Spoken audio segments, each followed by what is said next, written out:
during his budget speech last month, the Finance Minister Enoch Godongwana announced measures to encourage car manufacturers to build electric vehicles. Many of the countries that we export cars to will not allow petrol and diesel cars to be sold from around 10 years' time. So our government is financially encouraging factories to build electric cars, but it's still more expensive to import an electric car into South Africa than it is a petrol-driven car. Joubert Roux is the co-founder of Zero Carbon Charge. It's a network of charging stations for electric cars.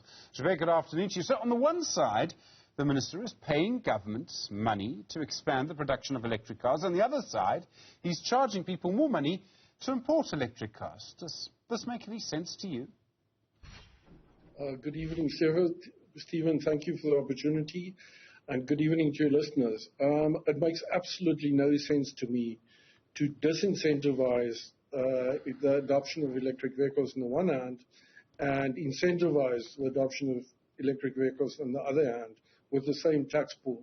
I think what we need is a tax holiday for 6 years to make the electric vehicles more affordable in South Africa with a hard cutoff so manufacturers will have 6 years to create the facilities to manufacture the vehicles in South Africa, but that will create a critical mass of sales that will make those investment decisions so much easier for everybody, and it will make the cars much more affordable sort of bring the cars into our market at the 350 to 400,000 rand price range. I mean, this duty on electric cars has been in place for years and years, long before electric cars went anything like mainstream, when they were really a novelty. Is this just one of those sort of duties that's never been changed? And I know that the industry's been calling for it. Well, Stephen, on the one hand, there's the normal import duty to protect the local industry, but in this case, there is no local industry, so you don't need a duty to protect them. You rather need a platform to grow sales, and then there's the ad valorem tax that's on a sliding scale from up to 30%, depending on the value of the vehicle. So you can imagine how much that adds to the price of an imported electric vehicle. So our feeling is that you must make the cars as cheap as possible, get the market up to a critical mass, and then the rest of the investment will happen by everybody, but by all the role players, the incumbents, and the new entrants into the market.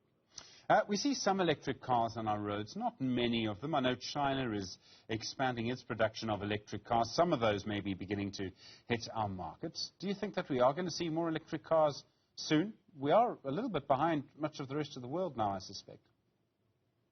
I think that South Africa is following the same trend that happened worldwide, where initially the market is dominated by very expensive luxury vehicles, where you've got customers that can afford to live their passion for zero carbon mobility. But two factors needs to happen for that exponential growth to happen in any market, and that's been the experience worldwide. Is first of all, you need the sub 500,000 rand vehicles where the mainstream market is in that market, and you need a national network.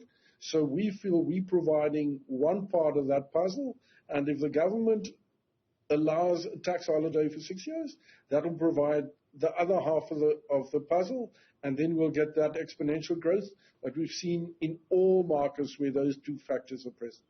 So, I mean, we could quite soon, if everything sort of works out, next couple of years, we could see a big change? Absolutely. Absolutely. I think if the government announces a tax holiday, we could have a market as large as 200,000 electric vehicles in South Africa within 3 to 4 years.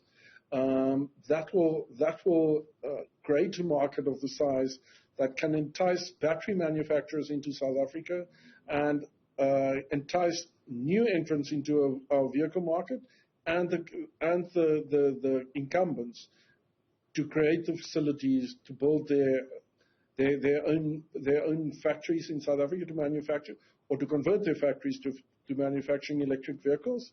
And we will have that network in place by the 1st of September 2025. So that side of the puzzle is already there.